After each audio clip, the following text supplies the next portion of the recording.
Okay, hello everybody. Welcome to Tea Time Tuesday. How are we all doing today? I forgot to screen. I knew I was forgetting something.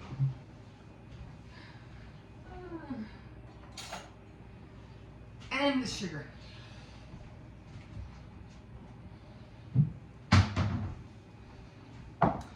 Okay, so I decided to have, instead of instead of just my regular, teas that I usually have, I decided to have a regular black tea, like Lipton tea, regular black tea.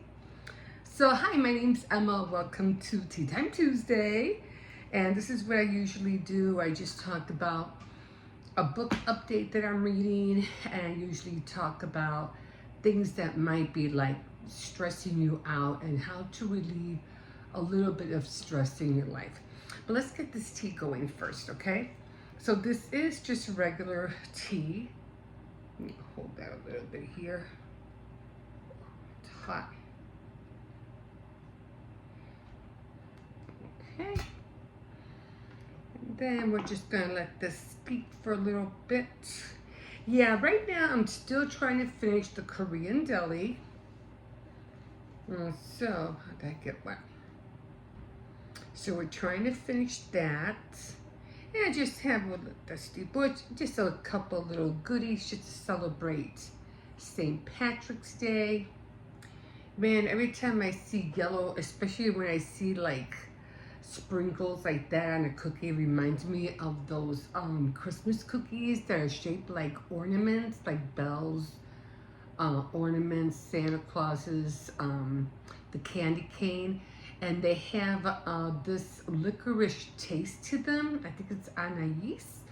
Oh man, every Christmas I look for those cookies all the time, even though they don't have the indentation like these do anymore. I mean, I think they were from Salerno. Oh, they were so good, so good.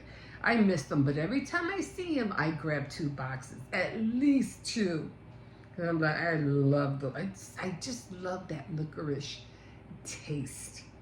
And I have to find some green candy this week.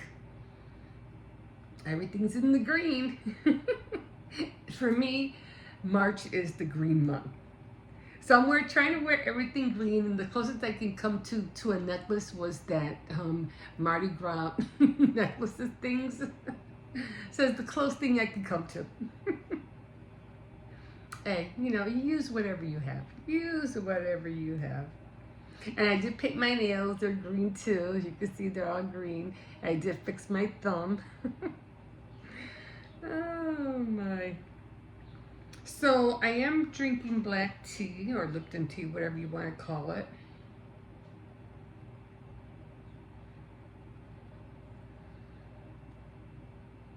I'm just going to wrap this around. I usually wrap this with, if it doesn't have the little rope, then I just try to squeeze it with my finger. But most of the time I just use the rope and just squeeze out the water. So I did warm up just a little bit of milk, because one thing I don't like to do is pour cold milk in my tea. So I wish I had some kind of little nozzle, but I don't. So I'm going to try to do it this way. And just let it drip in there.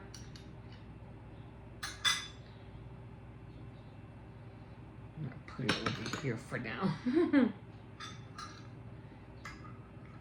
This will have that nice, milky color look. Almost looks like coffee.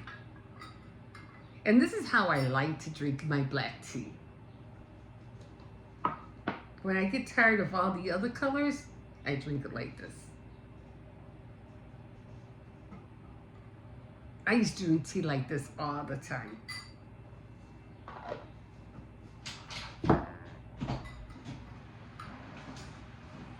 So we're just gonna give that a switch. A swish. Swish. Okay. Okay, we're gonna put this over here. Okay, so on my Korean deli, I think the chapters that we're working on right now is I think Ben is just trying to talk about his family, not his family, but Gabby's family, like uh, what was his name, Edward and Kate. So that's who we're talking about right now. So Edward and Kate. Well, of course, Edward is the father-in-law, and where did I leave off? I tried to underline some stuff, but mostly they were talking at the beginning of these chapters. They were talking about how New Yorkers are. You know, in New York, is for some reason a lot of New Yorkers visit a lot of delis. I don't know what that is about, but I guess maybe it's the fastest thing to like gathering around with people, or I don't know. It's not like going to the park. It's just something that you would go like to get a quick sandwich or a quick snack or a quick drink or cigarettes or whatever. But it just seems like to him in those days, the deli, going to the deli was a thing. Even when you go to the bodega is the same thing. It's a deli, right? So a lot of people, and you always get those kind of people who you know, they go in there like just to use the bathroom, or they just want to talk a lot, or they, you know, it's just like it's just like a hangout place. That's all it really is. But it usually here nowadays, it's like they don't let you do that anymore. They don't let you hang out anywhere. If you're gonna have more than 2, 4 people, you know, the cops will come by and disperse you and say you gotta leave. Cause no owner who has a store like that, a deli or whatever, a Starbucks or wherever, Dunkin' Donuts, and then they see even your convenience stores. If they see you, you know, piling up with a lot of people, they're gonna call the cops and they're gonna tell you to leave. What was the other hangout place back then? The burger joints. The burger joints used to be the same way. Burger joints used to have all these kids, you know, hanging out. And yeah, as soon as the years gone by, all they ended up doing was just making a lot of trouble, a lot of havoc, and so they don't let nobody hang out anywhere no more. If you're there for longer than 5 minutes, and then more people come, they're gonna tell you to leave. So that's what he was saying about, you know, New Yorkers always have a thing for delis. So sometimes New Yorkers take it too far. They have the pushiness, the constant unnecessary hurrying. But sure enough, yeah. Oh, he was talking about another Korean deli that he went to, and I guess the owner of that one, again, you know, they're like, you know, just trying to hurry up and rush you out the door. And so there wasn't really much to see there, but he was talking about after the sister came, Emo's Kay's sister, she finally arrived, and let me say a month in Emo's arrival, and I go with Kate to Jetro, a grocery seller on the Brooklyn waterfront. Okay, so I guess Emo must have been attending the store while Ben and Kay went to this Jetro store. It was almost like a big Costco, Sam's Club, Walmart, and they would get wholesale prices. And for some reason, they said it was like near water, but it was like really run down, and you know, it wasn't really pleasing to the eye. So you had to be like really careful. But it just seems like a lot of deli owners used to go there, or would always go there. You know, they would, and what it was is that instead of you pick out your own stuff, you had to bring your own truck and whatever, but it would eliminate the middleman, the delivery person. So it would be better off for you to go pick up all these things instead of it being delivered to you, because it would cost more for them to deliver. So that's why they would just go to this Jethro place and get all the things they needed on their own. Not much here. Like I said, he was mostly talking about his dad, his father-in-law, and how, oh well, he was worried about his mother-in-law Kay, because I guess lately she had to be becoming frail, and he didn't want anything to happen to her. And while she was at the Jethro place, she was carrying like these big bags of cat litter, big bags of other things. You go, now you're gonna physically strain yourself, and then you're not gonna be no good to anybody. And she's like, I don't worry, I'm fine, I got this, But he was a little bit worried about her. So they finally, got everything they needed, and then they headed back.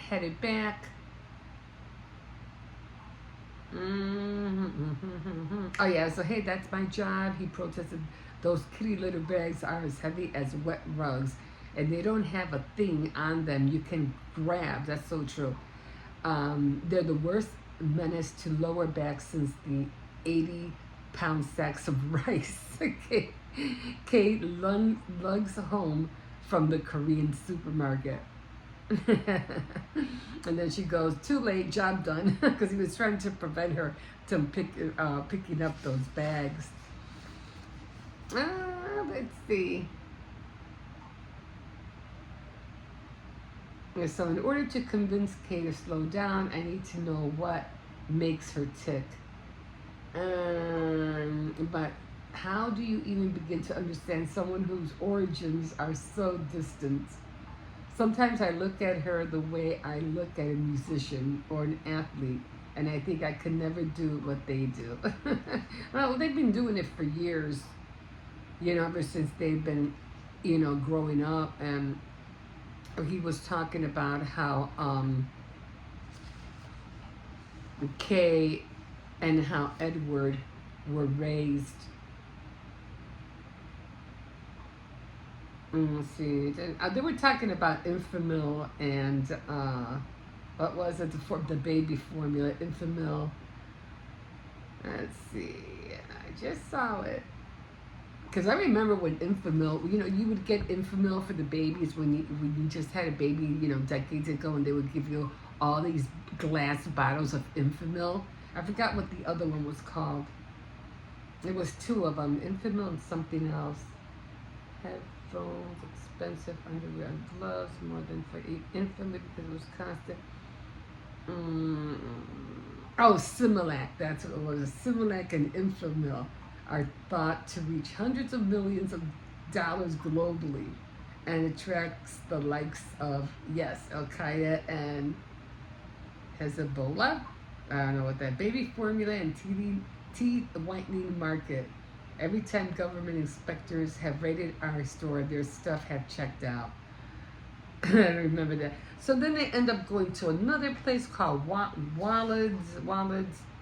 Anyway, so he comes down, and they go to another place called Screaming Eagle, all these different places to bring in everything that they need to the store.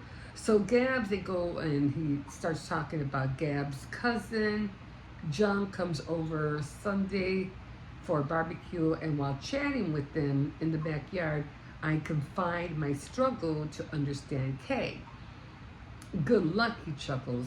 It's a generational thing. Her generation is special. They don't even understand them. They don't even understand themselves. And he goes, well, what do you mean? And so he starts talking, they start talking about how, how she was raised in Korea.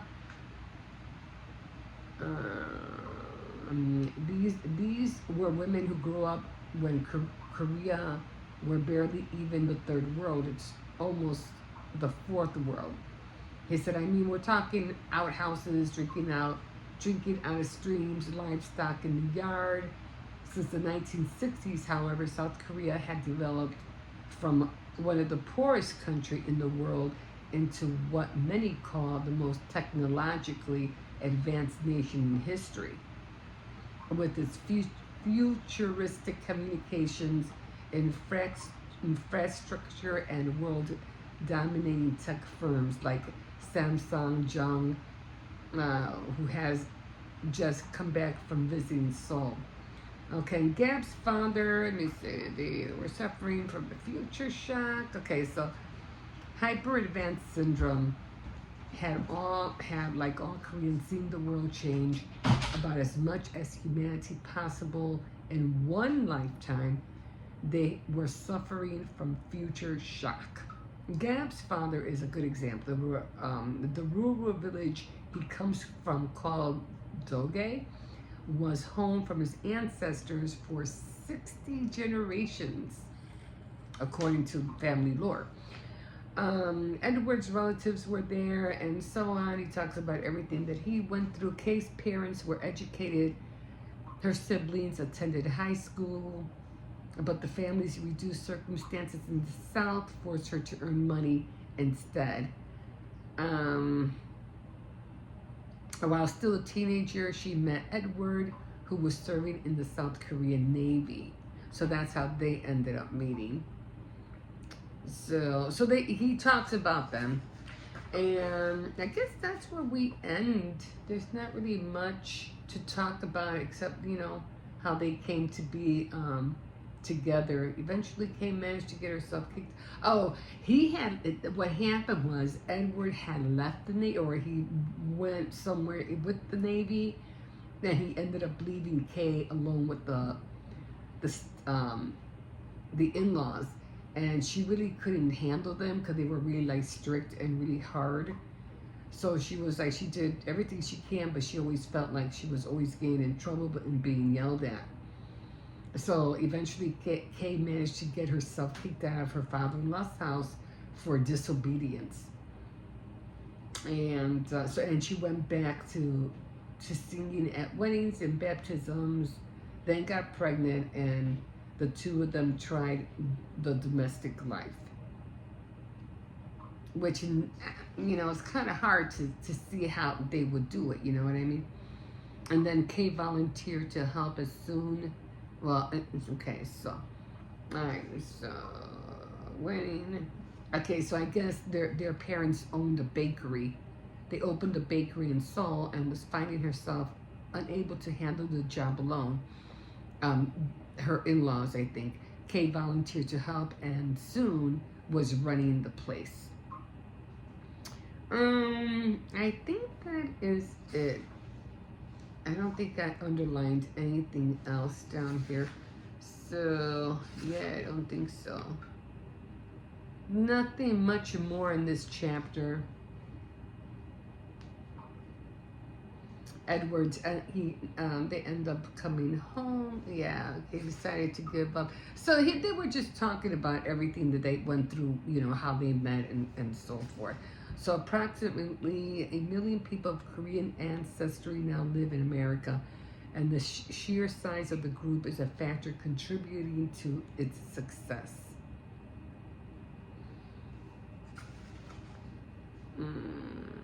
So we'll see where it takes off. As for Ben himself, speaking for myself, the biggest change has been a kind of loosening of that legendary clinch sphinxter Puritan uprightness. Even with a store as small as ours, you can control almost nothing except maybe the environment. So I don't know what his plans are for this small store. I'm not sure what exactly he's trying to do or what he's trying to change. So next we're gonna come through in problem employee. I have a feeling that's gonna have to do with Sim's nephew, but we'll find out. So that's where we are right now. Not really much in those chapters, but let's take a sip of this real quick. I was like, oh, I think I took too long. Yeah, it has that Lipton tea flavor. Not bad. I don't think I have any, just to make it a little bit more hotter. Okay. And I just gotta try one of these. I think it's not gonna be that great.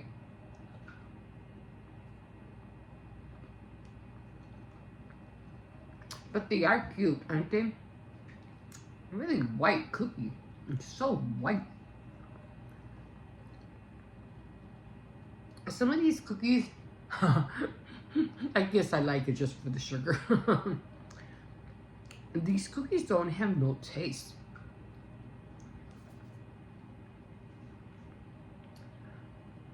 When I make cookies,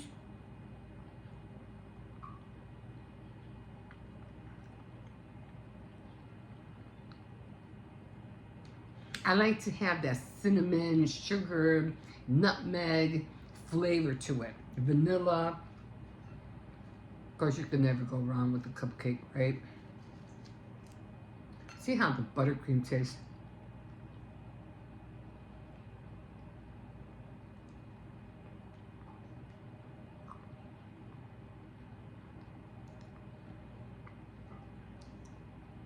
Yeah, this is just ice sugar, shortening, and that's it.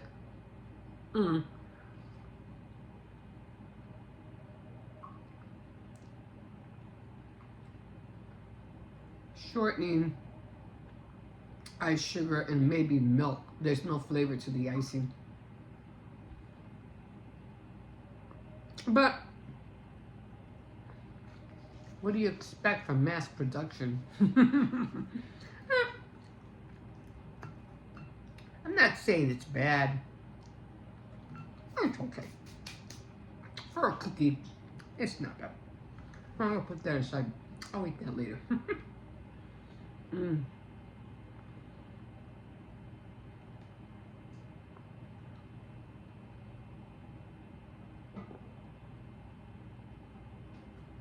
Okay, so let's get on to try to figure out how to release some more stress. I think sometimes when we try to do things, these crumbs, sometimes I think we just try too hard. And I've seen a lot of people, I'm glad my family's not like that. You know, trying too hard to impress people or try to be too hard to pretend something we're not. And just try to be content, you know, where you're at. And a lot of people just don't seem to be that way. They're just not happy where they're at or what they're doing. I mean, I know I was like that in my teenage years, and I was like that in my 20s and my 30s. I always felt like there has to be more. There has to be more. And when you have all these things in your head, especially back in my day, when you would see people on TV and everybody wanted all of a sudden, you know, in all these old movies I used to watch, which were a lot of Westerns, because my dad used to watch Westerns all the time. And then my mom, she used to watch all these Donna Reese shows and everything that had to do with the homemaking shows. Not cooking shows, not like that. And a lot of soap operas. She used to watch a lot of soap operas, which got me into watching them too. And but again, that was a lot of acting. And then later on, they came out with all these different shows, and you know, Bewitched and the Brady Bunch, and then all of a sudden, everybody wanted to be actors and actresses, and everybody wanted to be famous, like people were Gone in the Wind, you know, and all these different, you know, glamorized movies. The same way with music. And I used to listen to, well, my mom did. She loved Elvis Presley, and my dad always listened to country music. So when we listened to that music, then, you know, we would listen to all these other people coming in, like the Big Bopper, and who else? Richie Valens, and you know, you used to listen to all that old music. And then, of course, came the 60s, the 70s, the Beatles, and everybody else. And then later on, it all came like Soft Rock with California Hotel and REO Speedwagon, and then the other bands that came out, which is I can't even think. I mean, Pink Floyd and what was it, Black Sabbath, and you know, we used to listen to all that music. So then all of a sudden, everybody wanted to be that high popular singer. But at the end of the day, there's so many actors, actresses, that some of them have passed away, and I think they do this yearly thing or every monthly thing. They say, oh, these are the people that passed away in the month of January. These are the people that passed away in the month of, you know, whatever. And some of those people were like, you know, excuse me, highly supposed to be highly known musicians, writers, producers. I don't know any of them. I don't know who they are. Some of them were actors. It was sad when I saw the one from Friends. I forgot his name, and some other people too. And some of them you might remember down the road. Some of them you might not even know. Like, pretty sure your kids will grow up and they'll say, "Oh yeah, the guy from Friends died. Oh, who's that?" They're not gonna know him. They're not gonna remember him, or know anything about, you know, him. And a lot of people, or even singers who have died. That great, what was his name? That pianist who was had that big mansion. I can't remember his name either, but he used to wear rings all over his hands. I forgot his name. But all those people who tried so hard, you know, to be famous, and for a short time they were, and but then when they pass away, it's like you barely ever hear about them or remember them, you know, and they won't be remembered tomorrow either, unless somebody tells them, oh, well, they used to be in this, or they used to sing this, or they used to act in this, or they used to be. They're not going to know who they are. So it's like, so why in this day and age, I mean, it used to be fun back then, try to be, you know, everybody wanted to be known. Everybody wanted everybody to know who you are and what you were about. But it was more through acting and singing. And these days, acting and singing can get you killed. And it has. There's so many music artists who have been killed needlessly because somebody wanted to be better than you, or they wanted to take your place.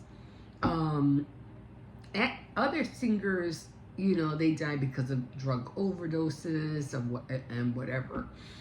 But again, at the end of the day, who's gonna remember you? Like, really, you know? Sometimes we just need to step away from that mindset. It's like, I don't even, it's like theaters. Theaters are becoming obsolete. Next thing you know, going to concerts is gonna be obsolete. Nobody goes to drive-ins. That's gone. Like, who goes to drive-ins?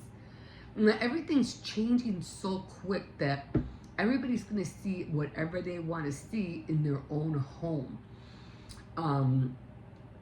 And people who are going to try really hard to be a great actor, a great actress, or a great singer, it's going to be a lot more harder in the future because no one's going to really care. I don't know how the music business is going to take shape in the future. I'm pretty sure there'll be some out there, but I don't know. I think our mindset of trying really hard to be like a people pleaser through that genre, you got to roll it back, because as I've seen it, for some of them, there's no gain. You know, there just isn't. So some of them could have lived like happy lives, like beautiful lives. You know, if they only took it to a certain point. I mean, Dolly Parton, I mean, I think she's done a great job. She's been around. But it's sad. She has no children. Her husband recently died. It's like, you know, where are your kids? Where are your children? She doesn't have any. That's sad. Same thing with Cher. I think she only had 2, right? Or did she just have the one? I'm not even sure. But just the one. But the thing is, I think the word, and then we have, we're admiring people, singers, which with all this AI and stuff, of singers who don't really exist. They're animation, and they're having like a concert and looking at an animation, singing a song. It's like, oh my God, it's not even real. But I don't know. It's like, like I said, I think we stress ourselves out, you know, to trying to please people way too much. I think you should just be happy, you know, with yourself. I did take some notes down because I see, you know, there's just so much. Like I said, you know, like for one, don't compete with anybody. That's the worst you can do. And you know, there's a lot of competition when it comes to the not so much social media, but the entertainment world. There's a lot of competition, and you've seen that with all the Dancing with the Stars. What is that other one? Something Idol. America's Most Talent, you know, things like that. And you know there's a lot of competition. But in order to get to that point, can you imagine how much stress parents put on their kids? You got to win that, you got to win that, you got to go to the, you know, get to that next level, for what? What about that poor kid? What was his name? He was, and I remember him too, I forgot his name. But he was showing off little dolls, or he was playing with toys, and they were unboxing them and playing with them. But now he's a teenager, and now the parents are like pushing him, and it's like he has no life of his own because his parents are the ones who are managing his life. Can you imagine how much stress that kid has? Holy Toledo! But even though when they have, I'm not so much pageants, but pageants for little girls who look like dolls. Like, oh my God, this is so crazy. But for me, what I have seen through all these years is like, you know what? If you stress yourself too much, and if you try to pretend something you're not, then you're just setting yourself for a big fall. Because I think being yourself is the most important thing you can do. It's like, you know, just stop chasing other people to try to like you, or try to make them feel like you're the greatest thing on earth. Believe me, people, instead of you chasing people, once they start seeing what you can do and what you're doing, believe me, they'll start coming after you. They'll start chasing after you. Let me see if this is, and that's another thing too. I mean, there have been some actors and some actresses who have gone like to try to support other missions, you know, around the world, or save the birds, or save the dogs, or like Oprah Winfrey. She went to Africa and she started this school. But look what everything is like. Is that what you're really supposed to do? I mean, again, is it because it really down in your heart you wanted to do this, or is it because you just want to hear, oh, look what Oprah did, Oh, well, look at what Kim Basinger did. Oh, look at what Angelina did. Jolie Angelina did. She helped all these people. It's like, but at the end of the day, it's like, really? Did you really help those people? Like, did you really? I don't know. So yeah, sometimes we just, I mean, if you're gonna do it for a reason. I mean, like I said, we just stress ourselves out to be more than we should. We just roll it back a little bit. You don't have to impress everybody. You don't have to impress somebody every day. You only, just be, excuse me, the tea, cookies. Just be happy with what you're doing. I mean, to me, be content where you are and be known for what you do. Okay, not for what you don't do. Okay, like if you're helping somebody out, if you're supporting people for this reason or for that reason, let it be known that it's for a good reason. If you want to leave a legacy, well, that's hard because you really have to be about something to leave a legacy. Like Martin Luther King. I mean, he had that. He wasn't an actor. He was kind of, what would you call it? He was an activist, but he was an activist to try to help his people. And by doing that, he came out with that famous phrase that will go on forever. I have a dream. So that's, what did I say? A legacy. It's legendary. I mean, if you want to be and do that, again, you have to do something, that's worth you being known for. And that doesn't it doesn't take for you to cheat, to lie, just to get there. It has to be real. And if you don't have the time on this earth to do that, then leave it alone. Leave it alone. I mean, look what happened to him.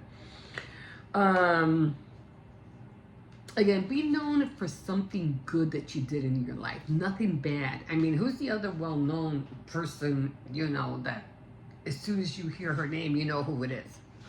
Mother Teresa. Another one.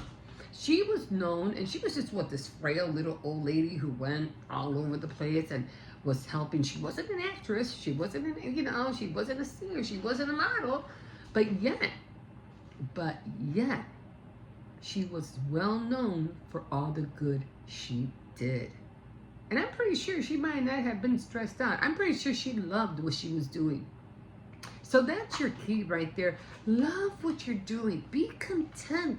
Don't try to be something you're not, or do things over, way too over the edge or something. So, even when I watch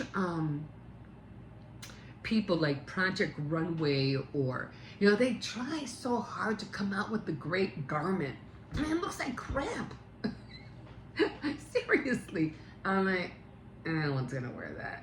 You just overthink things. And then even with I'll even go as far as YouTube. YouTube really stresses you out, and it does, because it's like, oh, I made a viral video.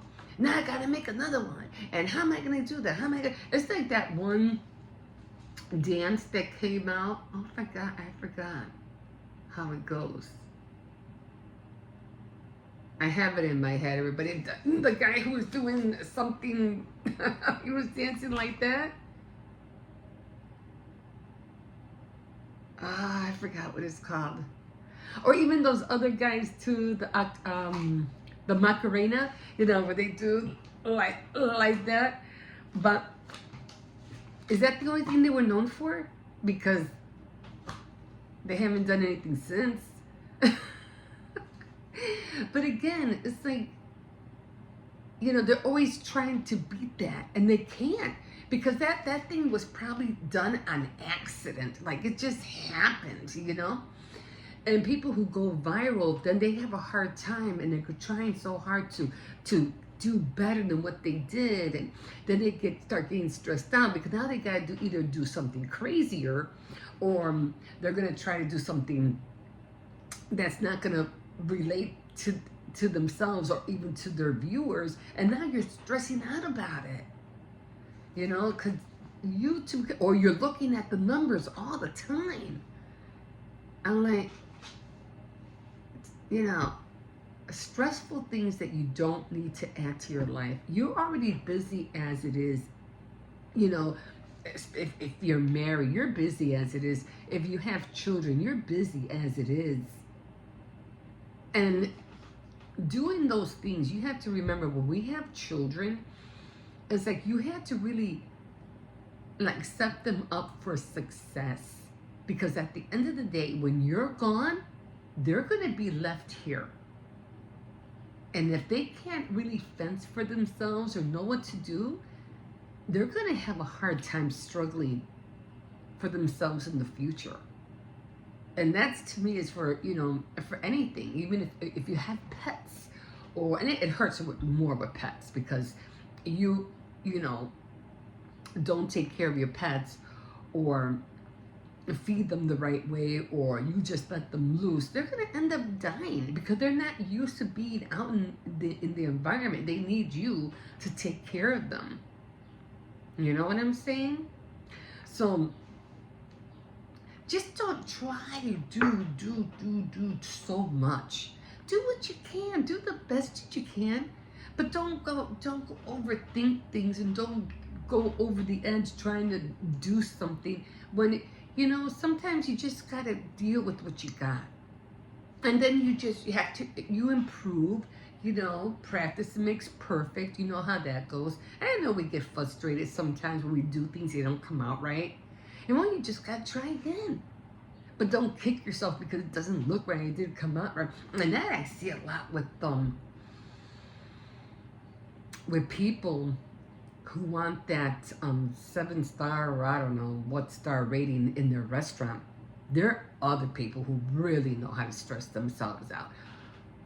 So many chefs who have committed suicide because they didn't get that 7-star whatever. That's crazy. No, they need to ban that. I mean, seriously. I know you want to be the highest, you know, chef in the world, whatever. It's not worth killing yourself over. Nothing is. So, you know, you do the best you can. Back in the day, all you did was get married, have children, make some doilies, make some quilts, be happy, you know, make sure your kids go off to college, get rid of them, you have an empty nest, you can do whatever you want, and live the rest of your days in peace. Have lunch with the girls, have drink with, you know, your friends. Have little picnics, and yay, that's life. And at the end, you know, so if it's time for you to go, it's time for you to go. You lived a happy life. But no, it's like they don't do that anymore. And when you see the the housewife of Orange County, the Texas the mob wives. I mean, are crazy ladies, like, I'll tell you that much. But how many of those what do you call it? I forgot what other housewives were. And they all try cooking shows, you know, and it's like, at the end of the day, it's something that they didn't even want to do. Like, they just, you know, then why do it? Why do you set yourself up for something you don't want to do in the first place? You know? So, I mean, if you're into crafts and it makes you happy, then do that. Believe me, if somebody sees you make something or you create something, believe me, somebody's going to see it. Even if you go like one to these events, or I don't know what you call them, not flea market, venues where you sell craft things and things like that. If they see a product or something that you made that's unlike the other one that's selling Anagrammy Anna Magrani dolls, you know, there's like 5 tables selling the same thing. But if they see something on your table that's different from theirs, they're going to come to your table and they're going to want to know, oh, how? Wow, what is this? How did you make this? And they're going to want to know more about you and your product, not the 1,000 and who knows same anagramis are down, you know, down the steps or down the way. And it's just too many. Everybody's doing the same thing. There's nothing different. Create something for yourself, something different that's gonna say, wow, and then you'll get noticed. You don't have to try so hard. Don't try so hard. That's another way that you could just stress less. Don't try so hard.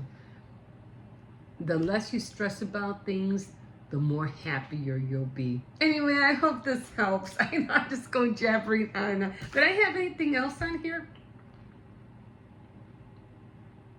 No, I think that was it. Anyway, thank you so much for joining me. I mean, that's what I'm doing. I'm into my crafts. I'm busy taking care of my grandkids. I'm making sure, you know, that we have everything that we need at the house. I think my mom used to say it best, because she was a little Mexican lady, and she would always say, ay, estoy ocupada arrimando todo. Like, I'm a busy lady, just making sure everything, you know, we have is in the house. So she was good for that. Of course, my mother died. She had a heart attack, and yeah, she passed away on me. But I'll never forget that. That's something I will always remember her by. Siempre estoy arrimando todo lo que necesito. You never, and that could be another way you can be remembered too, by all the things that you say, that you constantly say all the time. I was even joking with people. I don't know when it was, a few weeks ago. You're gonna put down, you know, what they say all the time on their gravestone. That'll be so hilarious, kinda. Anyway, I'm gonna let you guys go. Thank you for joining me for a cup of tea, and we will catch you next time on Tea Time Tuesday. Don't forget to like, subscribe, and if you want, you can definitely comment. Okay, guys, have a nice day, and we'll see you next week.